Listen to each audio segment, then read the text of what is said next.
ఏమా hire purchase అంటే? Hire పర్చేస్కి instalment సేల్కి డిఫరెన్స్ ఏమి?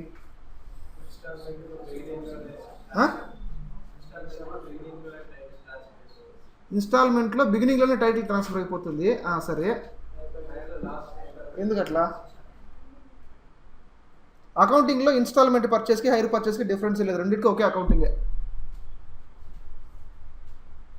అర్థమవుతుందా? ఇన్స్టాల్మెంట్ పర్చేస్కి హైర్ పర్చేస్కి ప్రాక్టికల్గా ఏమైనా డిఫరెన్స్ ఉందా? ప్రాక్టికల్గా కూడా పెద్ద డిఫరెన్స్ ఏం లేదు. షాపుకి పోతారు, ఏదో ఒక అసెట్ కొనుక్కుంటారు, ఫ్రిడ్జో టీవీనో వాషింగ్ మెషినో బండో కొనుక్కొని వస్తారు, నెల నెల ఇంత అయ్యి ఈఎంఐ కడతా ఉంటారు. ఈఎంఐ మళ్ళీ మీ యాన్యుటీ లెక్కనే, అవునా కదా? అప్పు తీరిపోతుంది, అసెట్ మీద అయిపోతుంది. మీరు అప్పు తీర్చలేదు, ఏం చేస్తాడు? వచ్చి అసెట్ ఎత్తుకుపోతాడా? ఏనైనా హైర్ పర్చేస్ అయితే మాత్రమే అసెట్ ఎత్తుకొని పోతాడు, ఇన్స్టాల్మెంట్ పర్చేస్ అయితే అసెట్ ఎత్తుకొని పోలేడు.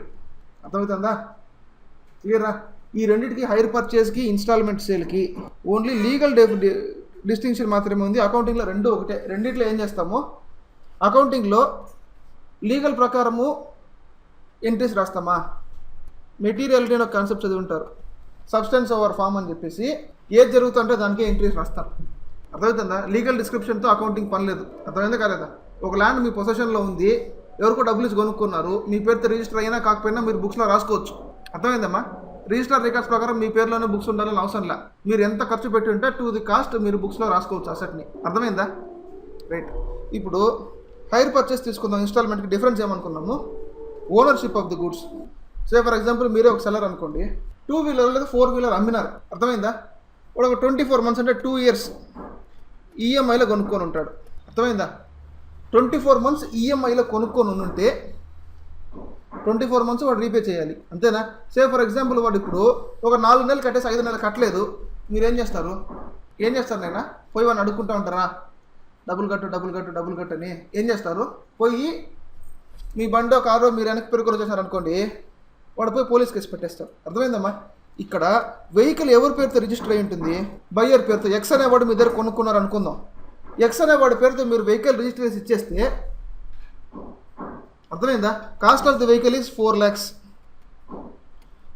అంతేనా? 4 lakhs డివైడ్ బై 24 ఎంత అవుతుంది? 16,667 అవ్వాలి. అంతేనా? కానీ 16,000 కాకుండా ఒక 25,000 పెట్టినారు అనుకుందాం ఈఎంఐ. నెల 25,000 ఇస్తే 24 మంత్స్లో తీరిపోతుంది. అంటే బ్యాలెన్స్ ఇంట్రెస్ట్ ఉండి ఉండొచ్చు అనుకోవచ్చు. అర్థమవుతుందా? క్లియర్ అమ్మా? చూడు, 4 మంత్స్ కట్టినాడు. 4 మంత్స్ 25,000 ఎంత? ఇంక్లూడింగ్ ఇంట్రెస్ట్ 1 lakh కట్టినాడు, బ్యాలెన్స్ కట్టకుండా ఎత్తేసినాడు. ఇప్పుడు పోయి మీరు మన దగ్గర బండి పెరుకొని వచ్చేస్తే వాడు ఏం చేస్తాడు? ముందు పోలీస్ కేసు పెడతాడు.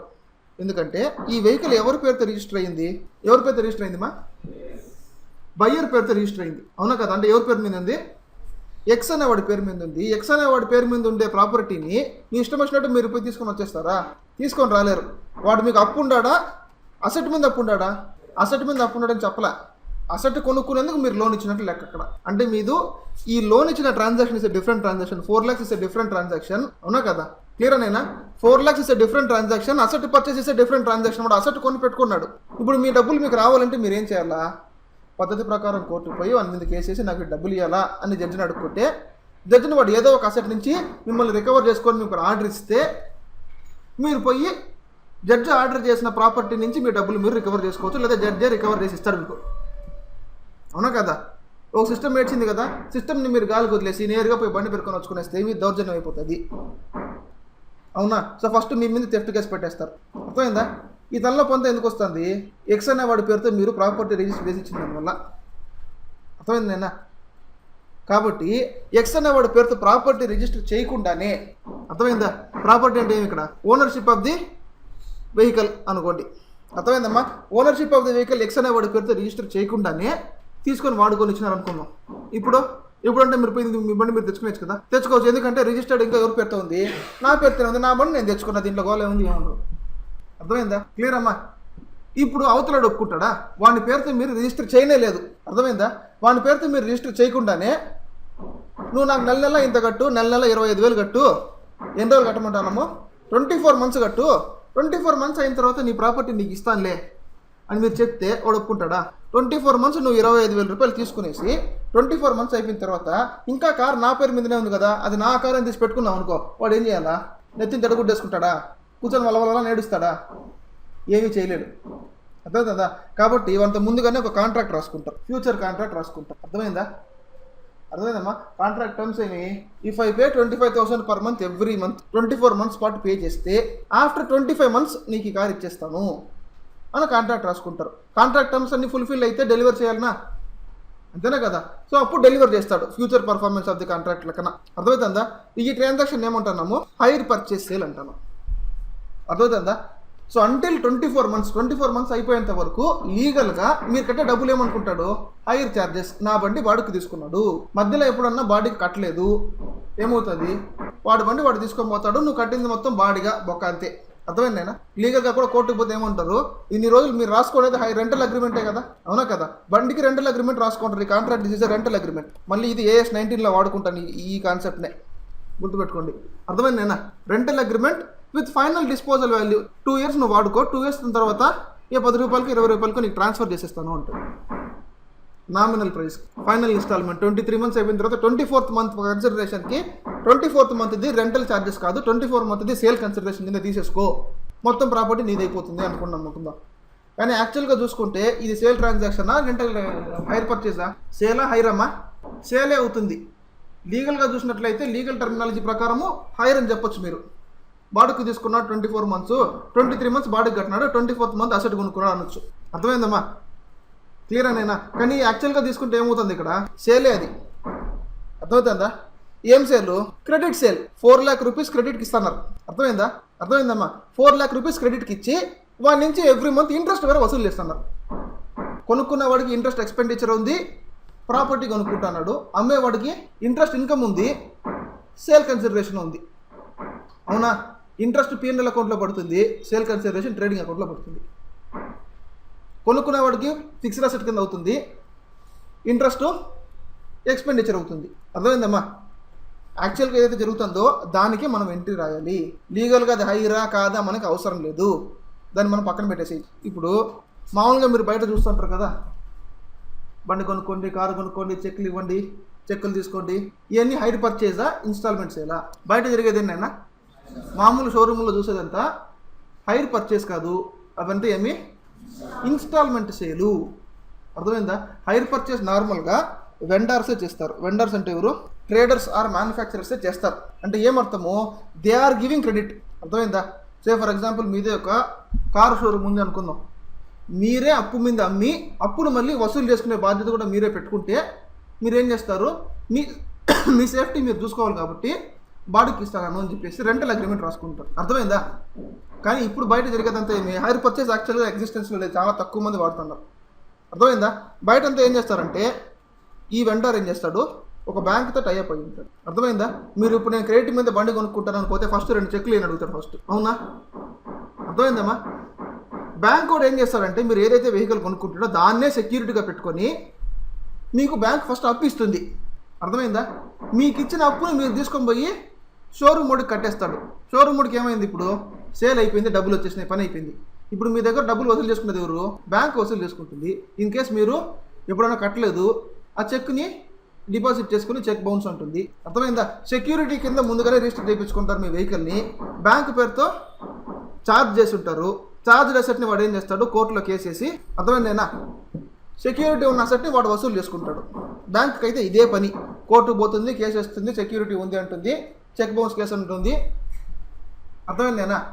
మిమ్మల్ని కార్నర్ చేసి గూడ్స్ తీసుకొని పోతాడు. ఇదే పని చేస్తారు కాబట్టి బ్యాంక్ వాడు. కానీ బిజినెస్ మ్యాన్ ఈ పని చేసుకుంటూ కూర్చుంటారా? కోర్టు పోవడము, కేసు వేయడము, వాళ్ళకి ఇంకేం పని లేదా? కుదరదు. కాబట్టి వీళ్ళు ఏం చేస్తారు? హైర్ పర్చేస్ అగ్రిమెంట్ రాసుకుంటారు. అర్థమైందా? మీరు హైర్ పర్చేస్ అగ్రిమెంట్ రాసుకున్నా, ఇన్స్టాల్మెంట్ సేల్ అగ్రిమెంట్ రాసుకున్నా ఏమవుతుంది? ఇక్కడ there is sale and there is purchase, EMI బేసిస్లో జరుగుతుంది. సో ఒకరికి ఇంట్రెస్ట్ ఎక్స్పెండిచర్ అవుతుంది, ఒకరికి ఇంట్రెస్ట్ ఇన్కమ్ అవుతుంది. అంతేనా? దానికి సరిపోయేట్లు మీరు ఎంట్రీస్ రాస్తారు. అర్థమైందేనా? ఇక్కడ present value of future annuity మనకు తెలిసిపోతుంది. ఇక్కడ క్యాష్ ప్రైజ్ ఒకటి ఉంటుంది, హైర్ పర్చేస్ ప్రైజ్ ఒకటి ఉంటుంది. అర్థమైందా? నువ్వు మామూలుగా ఉంటే 4 లక్షల అసెట్. అర్థమైందా? ఇన్స్టాల్మెంట్లో ఉంటే 10 ఇన్స్టాల్మెంట్లు, ఒక్కొక్క ఇన్స్టాల్మెంట్ వాల్యూ 50,000. అప్పుడు ఇంట్రెస్ట్ ఎంత? ఏనైనా ఇంట్రెస్ట్ ఈస్ 1 lakh. ఎన్ని రోజులు interest? For 10 months. 10 months interest ఎంత 1 lakh. దీన్ని ఎడగొట్టండి 10 monthsకి 1 lakh డివైడెడ్ బై 10 అంటారా? ఫస్ట్ మంత్కి ఎక్కువ ఇంట్రెస్ట్ అయి ఉంటుంది, సెకండ్ మంత్ తక్కువ ఇంట్రెస్ట్ అయి ఉంటుంది. అవునా కదా? అవునా కదా? This is an annuity. 50,000 is an annuity. అవునా కదా? అవునా కదా? అర్థమైందమ్మా? ప్రజెంట్ వాల్యూ ఆఫ్ యాన్యుటీ ఎంత? 4 lakhs. గుర్తుందా యాన్యుటీ ఎట్లా క్యాలిక్యులేట్ చేస్తామని? So present value of annuity ఎంత ఉంది? 4 lakhs ఉంది. ఫ్యూచర్ వాల్యూ ఆఫ్ యాన్యుటీ ఎంత ఉంది? 5 lakhs. ఇప్పుడు ఏ రేట్ ఆఫ్ ఇంట్రెస్ట్ దగ్గర ఈ యాన్యుటీ 50,000 లెక్క తీసుకుంటే 4 lakhs 5 lakhs అవ్వచ్చు. రేట్ ఆఫ్ ఇంట్రెస్ట్ కనుక్కోవచ్చు. This is interest rate implicit in the lease అంటాం, లేదా interest rate implicit in the hire purchase transaction. అర్థమైందా? ఇక్కడ మీకు ఇచ్చే ప్రాబ్లమ్స్ ఎట్లుంటాయంటే will be asked either to find out the hire purchase price, అంటే 5 lakhs అన్నా కనుక్కోండి అంటాడు, ఈఎంఐ ఎంత అన్నా కనుక్కోమంటాడు. అర్థమైందమ్మా? లేదా క్యాష్ ప్రైస్ ఎంత కనుక్కోమంటాడు. లీజింగ్లో 2 రకాల లీజింగ్ ఉంది, ఫైనాన్స్ లీజు, ఆపరేటింగ్ లీజ్. అర్థమైందమ్మా? ఫైనాన్స్ లీజ్ అంటే ఏంలా హైర్ పర్చేసే. ఇక్కడ ఏ బండో 2 వీలర్ 4 వీలర్ కొనుక్కుంటారు, అక్కడ ఒక పెద్ద ప్రాపర్టీ కొనుక్కుంటారు, అసెట్ కొనుక్కుంటారు. అర్థమైందా? ఇక్కడ ఏమంటున్నాము ఆఫ్టర్ 25 months నీ ప్రాపర్టీ నీది అవుతుంది అంటున్నాం. అక్కడ కూడా అంతే, ఆఫ్టర్ 25 months ఒక 20 రూపాయలు 30 రూపాయలు 20,000 30,000 ఎక్స్ట్రా డబ్బులు ఇచ్చి ప్రాపర్టీ కొనుక్కునే ఆప్షన్ ఇచ్చేస్తారు. అర్థమైందా? అంటే అక్కడ రెంట్కి తీసుకుంటున్నారు ఆ ప్రాపర్టీని. మీరు రెంట్కి తీసుకోవడంలో బట్ యూఆర్ పర్చేసింగ్ అని ఇన్స్టాల్మెంట్ బేసిస్ అని చెప్పేసి ఇన్స్టాల్మెంట్ బేస్లో ఎట్లయితే బుక్స్ రాస్తాం మనం కూడా అట్లే బుక్స్ రాస్తాం. అర్థమైందమ్మా? అకౌంటింగ్ ప్రకారం పెద్ద డిఫరెన్స్ లేదు లీజెస్కి హైర్ పర్చేస్కి. అర్థమవుతుందా? అకౌంటింగ్ ఇక్కడ 2 రకాలుగా చేయొచ్చు. ఒకటి వచ్చి నార్మల్ హైర్ పర్చేస్ మెథడ్, రెండోది ఇంట్రెస్ట్ సస్పెన్స్ మెథడ్ అంట. అర్థమైందా? అర్థమైందేనా? Hire purchase method, interest suspense method చూసేది పేర్లు పెద్ద పెద్దగా కనిపిస్తాయి, చేసేటప్పుడు పెద్ద డిఫరెన్స్ ఏమి ఉండదు. ప్రాబ్లం నెంబర్ 1 చూడండి నేరుగా. కొంచెం కామన్ సెన్స్ వాడినారంటే వాడు చెప్పిన మెథడ్స్ అన్ని గుర్తుపెట్టుకునే పర్లా, లేదా ఒక 10 మెథడ్లు గుర్తుపెట్టుకోవాలి తలకాయ నొప్పి. ప్రాబ్లం నెంబర్ 1 చదవండి మా అమ్మాయిలు. క్యాష్ డౌన్ ప్రైస్ అంటే ఏమి? స్టార్టింగ్ మీరు పే చేసేది. స్టార్టింగ్ పే చేసినప్పుడు దాని మీద ఇంట్రెస్ట్ కడతారా? కట్టాల్సిన పని లేదు. అర్థమైందమ్మా? క్యాష్ డౌన్ పేమెంట్ అంటాం. అర్థమైందేనా? సో ఇప్పుడు క్యాష్ డౌన్ ఎంత పే చేస్తున్నాడు? ఇంత చీప్గా ట్రక్ ఎవడు ఇస్తారు నాకు తెలియదు. క్యాష్ డౌన్ 70,000 అంట. అర్థమైందేనా? First instalment at the end of year 1 ఎండింగ్గా స్టార్టింగ్ ఎండింగ్ ఎంత? 53,000. At the end of second year 2 ఎంత? 49,000. తర్వాత 55,000 at the end of year 3. యాన్యుటీనే అవసరం లేదు, రకరకాల ఇన్స్టాల్మెంట్లు ఫిక్స్ చేసుకున్నాడు. అర్థమైందమ్మా? So total hire purchase price ఎంత? 2,27,000. హైర్ పర్చేస్ ప్రైస్ 2,27,000 అయ్యింది. You are required to calculate cash price of the truck and the interest paid with each instalment. ఒక ఇన్స్టాల్మెంట్లో ఎంత ఇంట్రెస్ట్ పే చేస్తున్నారు ప్లస్ క్యాష్ ప్రైస్ ఎంత మిమ్మల్ని కనుక్కోమన్నాడు. అర్థమైందా? ట్రై చేసి కనుక్కోండి. Interest is charge at the rate of 10% per annum. Interest at the rate of 10% per annum. ఇప్పుడు time value of మనీలో మీరు ఎంత స్ట్రాంగ్గా తెలుస్తుంది. ఇంట్రెస్ట్ 10% per annum ఛార్జ్ చేసినట్లయితే ఈ అన్ని ఇన్స్టాల్మెంట్స్లో ఇంట్రెస్ట్ ఎంత, ప్రిన్సిపల్ ఎంత, ఇక్కడ కూడా చెప్పండి నాకు చాలు. కామన్ సెన్స్ వాడితే సింపుల్గా అయిపోతుంది. ఫార్ములా వాడితే R/1+R ఏదో వేసుకోవాలి మీ పిండాకుడు నాకు తెలుసు. లోన్ రీపేమెంట్ షెడ్యూల్ ఎట్లా ఇస్తారు చెప్పినారు మీకు ఆల్రెడీ. ఎట్లా ఇస్తారమ్మా? ఎంత ఉంది మీరు అప్పు తీసుకుంటారు అంతేనా? So there is an opening balance of loan. దీనికి ఏం చేస్తారు? ఇంట్రెస్ట్ యాడ్ చేస్తారు. అంతేనా మామూలుగా చేసేది? మామూలుగా లోన్ అకౌంట్లో క్రెడిట్ బ్యాలెన్స్ ఉంటే దానికి ఇంట్రెస్ట్ యాడ్ చేస్తారు, క్యుములేటివ్ బ్యాలెన్స్ అవుతుంది. దీంట్లో నుంచి ఏం చేస్తారు? రీపేమెంట్ తీసేస్తారు. అవునా కదా? రీపేమెంట్ తీసేస్తే క్లోజింగ్ బ్యాలెన్స్ ఆఫ్ లోన్ మిగులుతుంది. సే ఫర్ ఎగ్జాంపుల్ మీరు 10,000 లోన్ తీసుకున్నారు అనుకుందాం. 10% ఇంట్రెస్ట్ ఎంత అవుతుంది? 10,000 ఇంట్రెస్ట్ అవుతుంది. ఇప్పుడు మొత్తంగా మీరు ఎంత కావాలా? సరే 10% ఇంట్రెస్ట్ ఎంత అవుతుంది? 10% ఇంట్రెస్ట్ ఎంతమా? 1,000 అవుతుంది. సో ఇప్పుడు మొత్తంగా మీరు రీపే చేసిన ఎంత? 11,000 రీపే చేయాలి. దీంట్లో ఎంత అమౌంట్ ఇప్పుడు పార్ట్ పేమెంట్ కింద ఇస్తారు. ఈఎంఐ అంటే అంతే కదా, డబ్బులు ఇచ్చేస్తారు కొంచెం, మన నెల నెల కొంచెం ఇస్తారు. అవునా కదా? సో ఇప్పుడు ఒక 2,000 రీపే చేసినారు అనుకుందాం, చివరిలో ఎంత మిగులుతుంది? 9,000 మిగులుతుంది. అవునా? ఇప్పుడు వాడు ఇచ్చిన దాన్ని నేను ఇట్లా వేసుకుంటా పోతాను. వాడు ఇచ్చిన డేటానే ఏమన్నాడు? ఇయర్ 1, ఇయర్ 2, ఇయర్ 3 అంతేనా కదా? ఏమేమి ఉండాలి? There should be some opening balance అని ఉండాలి. దానికి ఏం చేస్తున్నారు మీరు? ఇంట్రెస్ట్ యాడ్ చేస్తారు. ఈ రెండు కలుపుకుంటే ఆ ఇయర్ మొత్తానికి క్యుములేటివ్ ఎంత అక్యుములేట్ అయింది బ్యాలెన్స్ తెలుస్తుంది. దీంట్లో నుంచి ఏం చేస్తున్నారు? రీపేమెంట్ తీసేస్తే చివరిలో ఏమొస్తుంది? క్లోజింగ్ బ్యాలెన్స్ మిగులుంటుంది. అంతేనా కదా? నేను చివరి సంవత్సరానికి వస్తాను. చివరి సంవత్సరంలో క్లోజింగ్ బ్యాలెన్స్ ఎంత? చివరి సంవత్సరం క్లోజింగ్ బ్యాలెన్స్ ఎంతమ్మా? 0. ఆఫ్టర్ రీపేమెంట్ ఏం మిగల. అవునా? అర్థమైందమ్మా? రీపేమెంట్ ఎంత? థర్డ్ ఇన్స్టాల్మెంట్ రీపేమెంట్ ఎంత? 55,000 అని చెప్పినాడు. అప్పుడు క్యుములేటివ్ బ్యాలెన్స్ కూడా ఎంత ఉంటుంది? ఆటోమేటిక్గా 55,000 అయి ఉండాలి. ఎందుకంటే క్యుములేటివ్ బ్యాలెన్స్ 55,000 అయి ఉంటే రీపేమెంట్ 55,000 చేసేసింటే closing balance of the loan 0 అయిపోయింది. అవునా? రైట్. ఇప్పుడు ఏమైందైనా ఓపెనింగ్ బ్యాలెన్స్ కనుక్కోవచ్చా? అవునా కదా? అర్థమైందమ్మా? Opening balance plus 10% of opening balance should be equal to the cumulative balance 55,000. Opening balance ఎంత ఉంటుంది అప్పుడు? 50,000 అని ఉండాలి. అర్థమైందమ్మా? క్లియరా? This is 110%. అవునా కదా? 10% ఇంట్రెస్ట్ స్టార్ట్ చేసిన తర్వాత 55,000 అయ్యింది. అప్పుడు 100% ఎంత అయ్యాలి, 10% ఎంత అయ్యిండాలా? ఇది 50,000 అయ్యి ఉండాలి, ఇది 5,000 అయ్యి ఉండాలి. కాబట్టి క్యాలిక్యులేషన్ పక్కన బ్యాకెట్లో రాసుకోండి. 50,000 ఎట్ వస్తుంది, 55,000 డివైడ్ బై 110 into 100, అవునా కదా? So this year's opening balance ఆటోమేటిక్గా ఏమవ్వాలి, this is the closing balance of the previous year closing balance ఎంత ఉంది, 50,000 ఉంది. రీపేమెంట్ ఎంత అన్నాడు, ఎంత, 49,000, అవునా కదా? అప్పుడు క్యూములేటివ్ బ్యాలెన్స్ ఎంత అయి ఉండాలి, 99,000, అంతేనా కదా? అర్థమైందమ్మా? ఎంత ఓపెనింగ్ బ్యాలెన్స్ ఉంది, దాని మీద ఇంట్రెస్ట్ 10% యాడ్ చేస్తే 99,000 అయింది. అప్పుడు ఎంత వాళ్ళు, ఇది 90,000 అండ్ ఇది ఎంత, 9,000. అర్థమైందా? 99,000 డివైడ్ బై 110 into 100 ఎంత అయిండాలా, 90,000. 99,000 డివైడ్ బై 110 into 10. అర్థమైందా? క్లియర్ అమ్మా? సో అంతకుముందు ఇయర్ క్లోజింగ్ బ్యాలెన్స్ ఎంత, ఫస్ట్ ఇయర్ క్లోజింగ్ బ్యాలెన్స్ ఎంత, 90,000. రీపేమెంట్ ఎంత, 53,000. క్యూములేటివ్ బ్యాలెన్స్ ఎంత అయిన ఉంటుంది, 1,43,000.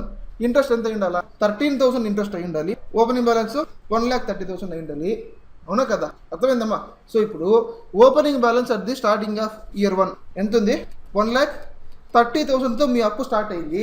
1,30,000 ప్రైస్ ఆఫ్ అసెట్ అవుతుందా, డౌన్ పేమెంట్ ఒకటి ఉంది, అవునా కదా? డౌన్ పేమెంట్ కట్టేస్తే మీ అప్పు కాదు. సో దీనికి డౌన్ పేమెంట్ యాడ్ చేసుకుంటే what is the amount of down payment, 70,000. Cost of asset ఎంత ఉంటుంది, క్యాష్ ప్రైస్ ఆఫ్ అసెట్ ఎంత, cash price of asset is 2 lakhs.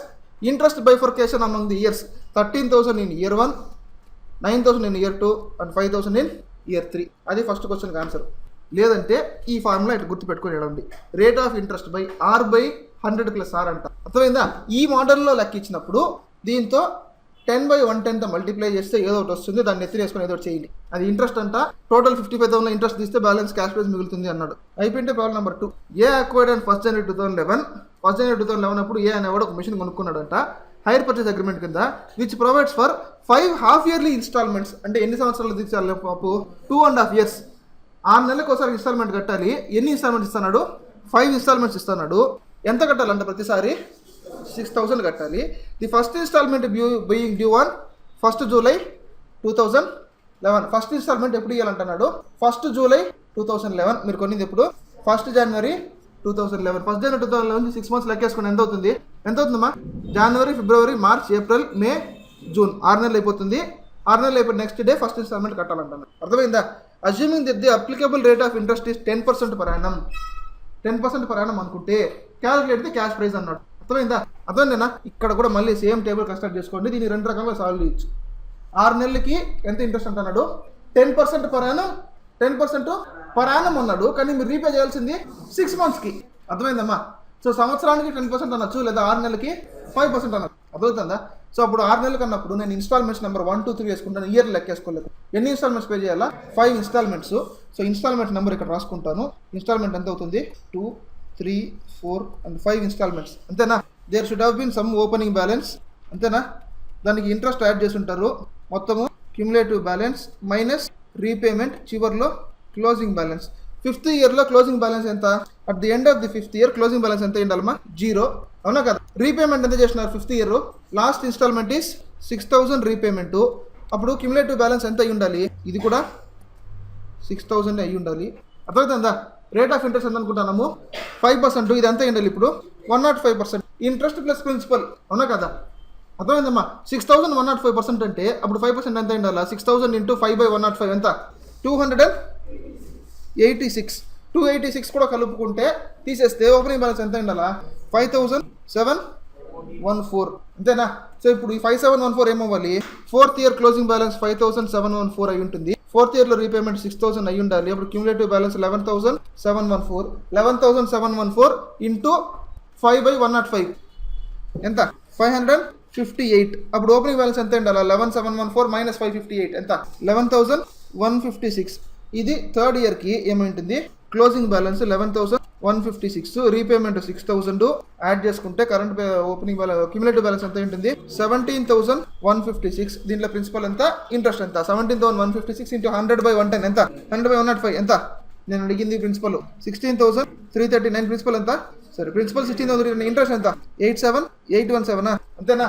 ఇప్పుడు ఇది 2nd ఇయర్కి క్లోజింగ్ బ్యాలెన్స్ 16,339 ప్లస్ 6,000 యాడ్ చేసుకుంటే 20,339. 22,339లో ఎంత ఉంటుంది డివైడ్ బై 105 ఇంటూ 5 1064 తీసేస్తే ప్రిన్సిపల్ ఎంత 21,275 ఇక్కడ 21,275 క్లోజింగ్ బ్యాలెన్స్ 6,000 యాడ్ చేసుకుంటే 27,275 డివైడెడ్ బై 105 ఇంటూ 5 ఎంత 1,299 1,300 రాసుకోండి యాడ్ చేసుకుంటే ఎంత అవుతుంది ఎంత ఇది 25,975 ఈజ్ ది క్యాష్ ప్రైస్ అదే అడిగింది calculate cash value of the machine 25,977 అడుగుతుంది 975 వేసుకోవచ్చు తప్పేం లేదు అర్థమైందమ్మా ప్రాబ్లం నెంబర్ 3 హైర్ పర్చేస్ బేస్లో మెషినరీ కొన్నారంట ఎక్కడి నుంచి Kumar Machinery Company Limited on the following terms cash price ఎంత అన్నాడు 80,000 క్యాష్ ప్రైస్ తెలుసు హైర్ పర్చేస్ ప్రైస్ ఎంత అన్నాడు down payment at the time of signing the agreement 1/1/2011 అంటే డేట్ ఆఫ్ పర్చేస్ ఎంతంట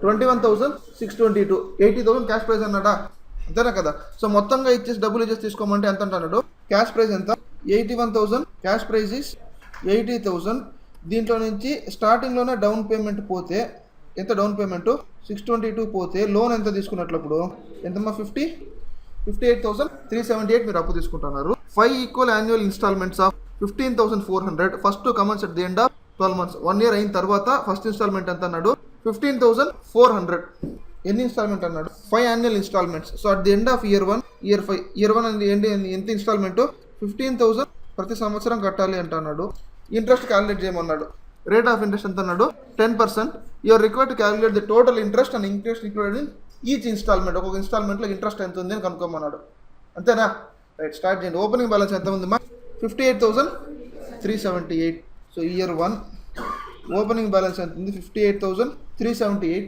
అంతేనా ఇయర్కి ఇంట్రెస్ట్ యాడ్ చేయాలి interest at the rate of 10% add చేస్తే ఎంత ఉంది 5,830 క్యూములేటివ్ బ్యాలెన్స్ ఎంత ఉంది 64,216 క్యూములేటివ్ బ్యాలెన్స్ అవుతుంది అవునా దీంట్లో రీపేమెంట్ ఎంత రీపేమెంట్ ఈస్ 15,000 టోటల్ 400 అంతేనా టోటల్గా 15,400 కానీ క్వశ్చన్లో మిమ్మల్ని ప్రతి ఇన్స్టాల్మెంట్లో ఇంట్రెస్ట్ ఎంత ప్రిన్సిపల్ ఎంత అని అడిగినాడు అవునా కదా సో ఫస్ట్ మనం ఏం రీపే చేసినా ఇంట్రెస్ట్ రీపే చేసినట్టు అనుకుంటాం అర్థమైందమ్మా సో ఈ 15,400లో ఇంట్రెస్ట్ ఎంత రీపే చేస్తున్నారు 5,838 ప్లస్ ప్రిన్సిపల్ ఎంత అవుతుంది 15,400లో 5,838 పోతే ఎంత 9,562 అంతేనా సో క్లోజింగ్ బ్యాలెన్స్ ఎంత మిగిలింది 64,216 మైనస్ 15,400 ఎంత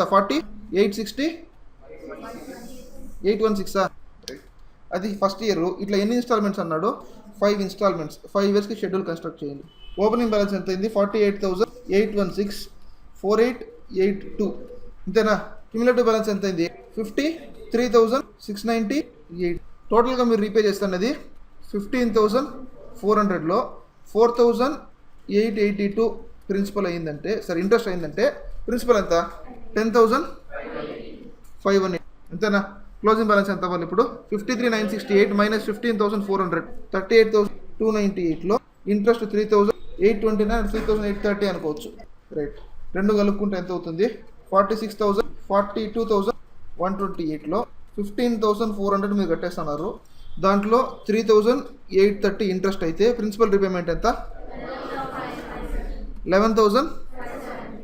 11,570నా క్లోజింగ్ బ్యాలెన్స్ ఎంత మిగులుతుంది 42,128 మైనస్ 15,400 ఎంత 728 26,728 ఇయర్ 4 ఓపెనింగ్ బ్యాలెన్స్ 2673 ఎంత టోటల్ ఎంత 29,401 రైట్ 15,400 2,673 ఎంత 727 ఇక్కడ ఎంత మిగులుతుంది 14,001 మీద 10% ఇంట్రెస్ట్ అంటే 1,400 యాడ్ చేసుకుంటే 15,400 అనుకోండి రౌండ్ ఆఫ్ టు ఎంత అవుతుంది ఇక్కడ రీపేమెంట్ ఎంత 1,400 ఇంట్రెస్ట్ అయితే ప్రిన్సిపల్ రీపేమెంట్ ఎంత వస్తుంది ఎంతమా total 15,400 closing balance 0 next question తీసుకోండి అడిగింది total interest and interest each ఇన్స్టాల్మెంటేనా ఈ కాలం టోటల్ వేసుకున్నారంటే టోటల్ ఇంట్రెస్ట్ ఎంత తెలుస్తుంది ఎంత అయింది మా టోటల్ ఇంట్రెస్ట్ 18,622 సరిపోయిందా next problem number 5 Happy Valley Florist Limited acquired delivery van and hire purchase మీద డెలివరీ వ్యాన్ కొనుక్కున్నారంట April 1 అప్పుడు 2011లో from Ganesh Enterprises the terms were as follows hire purchase price 1,80,000 అంటే ఇంక్లూడింగ్ ఇంట్రెస్ట్ ఎంత 180 డౌన్ పేమెంట్ ఎంత 30. First installment payable after 1 year 50,000. Second installment after 2 years 50,000. Third installment 30,000. Fourth installment 20,000. Cash price of the van is 1,50,000. You required to calculate total interest and interest included in each installment. Total interest ఎంత, ప్రతి ఇన్స్టాల్మెంట్లో interest ఎంత ఉంది calculate చేయమని. అర్థమైందా? వాడు ఇచ్చిన data మొత్తం రాసుకోండి, ఇంట్రెస్ట్ బైఫర్కేట్ చేస్తా చూసుకోండి. అర్థమైందమ్మా? రైట్. క్యాష్ ప్రైస్ ఎంత? 1,50,000. దీంట్లో డౌన్ పేమెంట్ ఎంత పోయింది? ఎంతమ్మా? 30,000 పోతే క్రెడిట్ ఎంత? 120 అయ్యింది. అలా ఏందన్నా ఉందా? Down payment 30, cash prize 150. అవునా కదా? స్టార్టింగ్లో డబ్బులు మొత్తం కట్టి తీసుకోబోతానంటే 150 అన్నాడు. అర్థమైందా? హైర్ పర్చేస్ ప్రైస్ ఎంత? 180. చెక్ చేసుకోండి. డౌన్ పేమెంట్ 30 ప్లస్ 4 ఇన్స్టాల్మెంట్స్ సరిపోయిందా? 180. అర్థమైందమ్మా? సో ఇప్పుడు 150 కట్టి తీసుకోకపోకుండా మీరు ఏం చేస్తున్నారు? హైర్ పర్చేస్ మీద పోతున్నారు. హైర్ పర్చేస్ మీద పోతే డౌన్ పేమెంట్ 30 కట్టేస్తే 120కి ఇంట్రెస్ట్ చార్జ్ చేయాలా. 120కి ఎంత ఇంట్రెస్ట్ చార్జ్ చేస్తున్నాడు? టోటల్ ఇంట్రెస్ట్ ఎంత? టోటల్ ఇంట్రెస్ట్ ఎంతమ్మా? మొత్తంగా 1,80,000 కడుతున్నారు. అదే ఫస్ట్ లోనే కొనుక్కునేసింటే 150తో పోయి ఉంటుంది. టోటల్ ఇంట్రెస్ట్ ఎంత? 30,000. ఎన్ని సంవత్సరాల్లో కడుతున్నారు? At the end of first year, second year, third year, fourth year. అవునా కదా? సో నంబర్ ఆఫ్ ఇన్స్టాల్మెంట్స్ ఎంత? ఎట్లా డివైడ్ చేస్తారు? ఈ 4 ఇన్స్టాల్మెంట్స్కి 30,000 ఎట్లా డివైడ్ చేస్తారు? ఆన్సర్ చూసుకుంటూ చెప్పండి, నష్టం లేదు. ఇచ్చిన రేట్ ఆఫ్ ఇంట్రెస్ట్ బట్టి కనుక్కుంటాను. సో ఇక్కడ మనకు రేట్ ఆఫ్ ఇంట్రెస్ట్ తెలియదు కాబట్టి ఏం చేయొచ్చు? ఏదో ఒక ఇంట్రెస్ట్తో రాయేసి చూడండి. అర్థమైందా? అర్థమైందమ్మా? క్లియర్ అనేనా? సింపుల్గా ఉన్న రేట్ ఆఫ్ ఇంట్రెస్ట్ 10 కాబట్టి 10తో రాయేసి చూడండి. దగ్గరగా ఉందో ఎక్కువగా ఉందో చూసుకుందాం. అర్థమైందమ్మా? క్లియర్? అర్థమైందేనా? ఇప్పుడు ఏమవుతుంది? ఇన్స్టాల్మెంట్ నెంబర్ 1 ఎంత, క్రెడిట్ ఎంత? 1,20,000. అర్థమైందమ్మా? ఇయర్ 1 ఎంత కడుతున్నారు, ఇయర్ 2లో ఎంత కడుతున్నారు, ఇయర్ 3లో ఎంత కడుతున్నారు, ఇయర్ 4లో ఎంత కడుతున్నారు చెక్ చేయండి ఒకసారి. Year 1, year 2, year 3, year 4, year 1 ఎంత కడుతున్నారు? 50,000 ఫస్ట్ ఇయర్ ఎండ్లో, సెకండ్ ఇయర్ ఎండ్లో 50,000, థర్డ్ ఇయర్ ఎండ్లో 30,000, ఫోర్త్ ఇయర్ ఎండ్లో 20,000. అవునా కదా? దీన్ని ప్రెసెంట్ వాల్యూ కనుక్కోవాలి. ఇంట్రెస్ట్ తీసేస్తే మిగిలింది ప్రెసెంట్ వాల్యూ నేనా? అంతేనా కదా? So present value of these cash flows should be equal to ఎంత ఉండాలి? 120 అయ్యి. అర్థమైందా? ఒకవేళ వాడు 10% ఛార్జ్ చేసినారు అనుకుంటే present value factors at the rate of 10% ఎంత? ఫస్ట్ ఇయర్కి 1 ఇయర్ కదా, 1 ఇయర్ తర్వాత 1 రూపీ ప్రెసెంట్ వాల్యూ ఎంత? 0.909090. Next 0.64, next 0.7513, next 6830. అవునా కదా? అర్థమైందా? అప్పుడు దీని ప్రెసెంట్ వాల్యూ ఎంత ఉండాలి? Present value at 10% 45,450. Next 320, 539. Next 13,660. అంతేనా? టోటల్ ఎంత? 122,969 ఇస్ ది ప్రెసెంట్ వాల్యూ. మనకు కావాల్సిన ప్రెసెంట్ వాల్యూ ఎంత? 1,20,000. So he is not charging interest at the rate 10%. అవునా కదా? రైట్. ఇప్పుడు కొంచెం కామన్ సెన్స్ వాడేసి 10% కంటే ఎక్కువ ఛార్జ్ చేస్తున్నాడు, తక్కువ ఛార్జ్ చేస్తున్నాడు కనుక్కో. ఏమ్మా? ఎందుకు ఎక్కువ అని చెప్తున్నారు? దీన్ని రివర్స్లో చూడ. అర్థమైందమ్మా? ఈ క్యాష్ పేమెంట్స్కి 50,000, 50,000, 30,000, 20,000. అర్థమవుతుందా? ఈ క్యాష్ పేమెంట్స్కి ప్రెసెంట్ వాల్యూ తీసుకుంటే ఎంత వస్తుంది? 122,969. అంటే ఈ రోజు మీరు 122,969 అప్పు ఇస్తే, అర్థమైందా? లేదా 122,969 అప్పు తీసుకుంటే ఎంత కట్టాలా? 50,000, 50,000, 30,000, 20,000. అర్థమైందా? 10% రేట్ ఆఫ్ ఇంట్రెస్ట్ లెక్కన. అర్థమైందమ్మా? అంటే మీరు అడ్వాంటేజ్లో ఉన్నారా, డిసడ్వాంటేజ్లో ఉన్నారా? అడ్వాంటేజ్లోనే ఉన్నా. అవునా కదా? అర్థమైందా? ఎందుకంటే మన అప్పు 129, 122 కాదు, 129. అర్థమైందా? క్లియర్ అమ్మా? సో ఇప్పుడు 120 మన అప్పు అయి ఉంటే ఎంత కట్టు ఉండాలి? 10% లెక్కన. ఇంకా తగ్గుంటుంది, ఈఎంఐ ఇంకా తగ్గుంటుంది, పేమెంట్స్ తగ్గుంటాయి. అవునా కదా? సో ఇప్పుడు యాక్చువల్గా ఛార్జ్ చేసిన ఇంట్రెస్ట్ ఎక్కువ ఉంటుంది, తక్కువ ఉంటుంది. అప్పు మనం తీసుకున్నాం అనుకుంటే ఇప్పుడు మనం అడ్వాంటేజ్లో ఉన్నాం కదా. అవునా కదా? న్యూట్రల్ అవ్వాలంటే ఎక్కువ ఛార్జ్ చేసి ఉండాలి ఇంట్రెస్ట్ న్యాచురల్. అర్థమైందమ్మా? ఒకటి కింద ఒకటి పైన ఉండాల్సిన పని లేదు. ఏ రేట్ ఆఫ్ ఇంట్రెస్ట్ అయినా తీసుకోండి మీ ఇష్టం. అర్థమవుతుంది? ఒక 10 తీసుకున్నారు, ఇంకోటి గుడ్డుగా 9, 8 కూడా తీసుకోండి మీ ఇష్టం. లేదా ఇంకో 11 కూడా తీసుకోవచ్చు. ఏ రేట్ తీసుకుంటారు? 11 తీసుకుంటారా, 9 తీసుకుంటారు? 2 రేట్ ఆఫ్ ఇంట్రెస్ట్ దగ్గర ప్రెసెంట్ వాల్యూ కనుక్కోవాలి. అర్థమవుతుందా? క్లియరా? Right. Second rate of interest advantage, disadvantage పక్కన పెట్టేసింది. ఇప్పుడు మీకు అర్థం కాకపోవచ్చు. ఇంకో రేట్ ఆఫ్ ఇంట్రెస్ట్ చెప్పండి. 11 తీసుకుంటారా, 9, 8? 11 తీసుకోండి. Present value factors at the rate of 11% check చేయండి. ఎంత వస్తుంది? 0.116. నెక్స్ట్ 658.7. Very good. అంతేనా? ప్రజెంట్ వాల్యూ కనుక్కోండి. ప్రజెంట్ వాల్యూ అట్ 11% ఎంత? 45,045. 40,580. నెక్స్ట్ 936. నెక్స్ట్ 13,174. టోటల్ ఎంత? 1,0735. అంతేనా? మనకు కావాల్సింది ఇంకా తక్కువ. రేట్ ఆఫ్ ఇంట్రెస్ట్ పెరిగే కొద్దీ ప్రజెంట్ వాల్యూ తగ్గుతుంది. అవునా కదా? సో మనకు కావాల్సిన రేట్ ఆఫ్ ఇంట్రెస్ట్ 12లో 11 పాయింట్ చేంజ్ ఉంటుంది. అర్థమైంది? అర్థమైందమ్మా? రైట్. ఇప్పుడు ఏం చేస్తారంటే ఈ ఇంటర్పోలేషన్ ఫార్ములా గుర్తుపెట్టుకోకుండా 10% రేట్ ఆఫ్ ఇంట్రెస్ట్ దగ్గర ప్రజెంట్ వాల్యూ ఎంత ఉంది? 1,22,969 అయ్యింది. 11% రేట్ ఆఫ్ ఇంట్రెస్ట్ అయ్యింది అంటే ఇక్కడ ఎంత చేంజ్ ఉంది? 1% చేంజ్ ఉంది. 1% రేట్ ఆఫ్ ఇంట్రెస్ట్ పెరిగింది అంటే అర్థమైందమ్మా? ప్రజెంట్ వాల్యూ ఎంత తగ్గింది? 1,20,735 తగ్గింది. అర్థమైంది నేను? క్లియర్ అమ్మా? Right. 1% rate of interest change అయితే ప్రజెంట్ వాల్యూ ఎంత మారింది? 122,969 మైనస్ 120,735 ఎంత? 2,234. అర్థమైందమ్మా?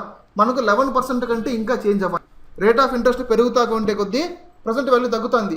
మనకు కావాల్సిన ప్రజెంట్ వాల్యూ ఎంత? 1,20,000 కావాలి. అవునా కదా? అంటే ఇంకా ఎంత తగ్గాలి?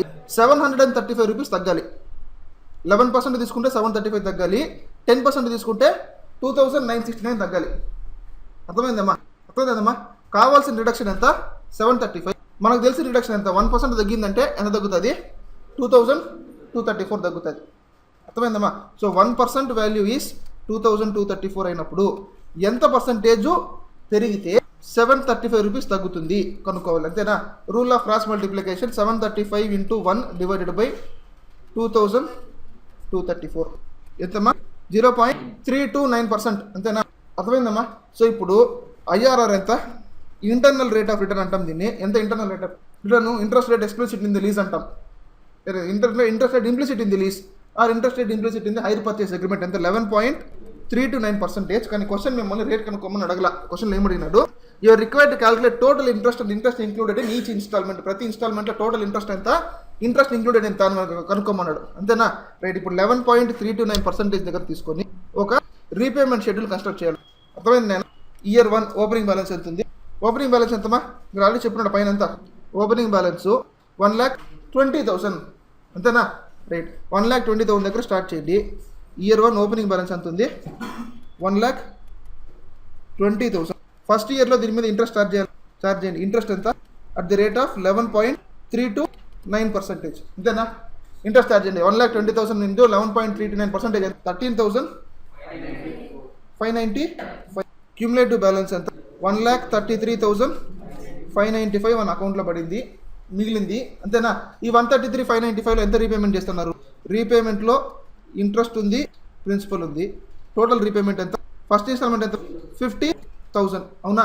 50,000లో ఇంట్రెస్ట్ ఎంత? 13,595. అప్పుడు ప్రిన్సిపల్ రీపేమెంట్ ఎంత? 50,000 మైనస్ 13,595 ఎంత?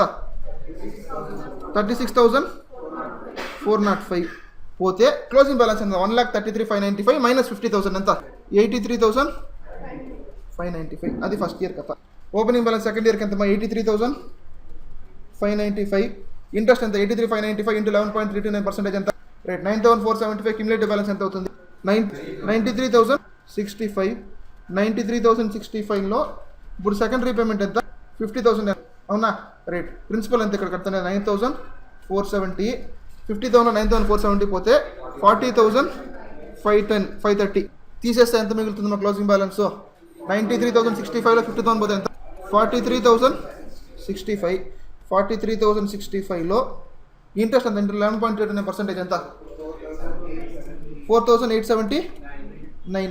Cumulative balance 47,944. 47,944లో టోటల్ రీపేమెంట్ ఎంత ఇక్కడ? 30,000. 4,879 ఈజ్ ఫర్ ఇంట్రెస్ట్. ప్రిన్సిపల్ ఎంత?